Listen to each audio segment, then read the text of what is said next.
the Rats won an emotionally charged 2017 final, with backrower Sam Ward in tears as he dedicated victory to his late brother Lachlan, who had died playing for Warringah earlier that year. 12 months on and the Rats are back, this time reveling in their underdog status against glamour club Uni, who are set to play Wallabies Nick Phipps and Tolu Latu in the decider.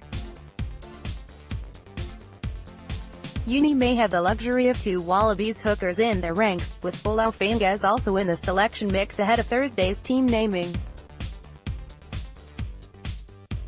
The Wallabies have the week off before playing South Africa, and Phipps will also have his Waratahs deputy, Jake Gordon, alongside him in students' colours. We expect that, and I think every team expects that, every year, with Uni, with their key Wallabies boys coming back, said Warringah star and former Test winger Mark Gerrard, who will hang up the boots after the final.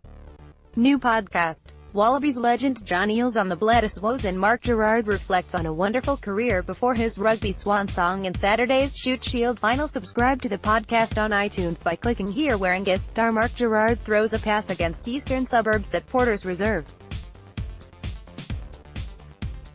Source, supplied. I think the beautiful thing about us is we've been together all year, most of our 30-man squad. I just think it's great for grassroots football. You've got Sydney Uni versus Warringah, blue collar versus white collar, and I think that environment produces good footy. Rugby will be the winner on the weekend because I like to see those Wallabies boys come back. It's great for the game and it's great for the kids to see that as well, because then they can go, well, if I can get to that particular level, then I could play with some of these guys, and improve my skill level and get better and better. At the same time, we need to show a pathway, and having these guys come back and play, I think it's a really cool thing. Uni sounded an ominous warning with a 41-3 demolition of Manly Marlins in the semi-finals, while Warringah had a more stressful afternoon as they squeezed past Northern Suburbs 25-22. I believe Eales on why Wallabies are World Cup contender. Support Chaka backed by boss despite unacceptable Wallabies results. Unfit, not fit enough. World Cup winning coach slams Wallabies. Nick Phipps of the Wallabies gestures to his teammates at Allianz Stadium in Sydney.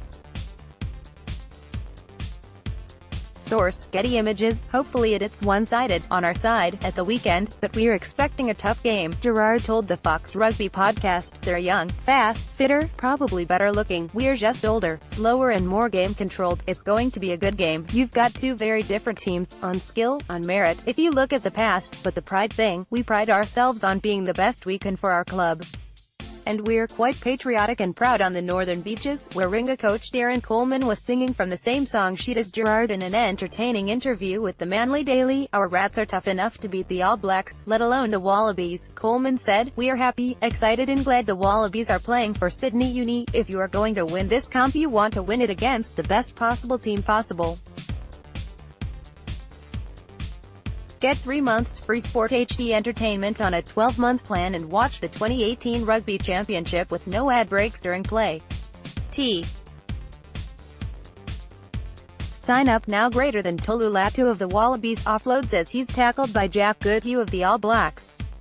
Source, AAP. We spoke about this and we all agree, if we want to do this, you want to do it right. We don't see any negatives in it. We want to beat the best to be the best. Warringah president Phil Parsons agreed in his chat with the newspaper. The boys are looking forward to playing the Wallabies. Basically, Parsons said, if Sydney Uni need to throw the Wallabies at us, well, good luck to them. If they thought the All Blacks were difficult, they are not going to find it any easier on Saturday against the Rats. We are a strong village club and the village will be behind us on the day. Kickoff is at 3:10 p.m. at North Sydney Oval, with another bumper crowd expected.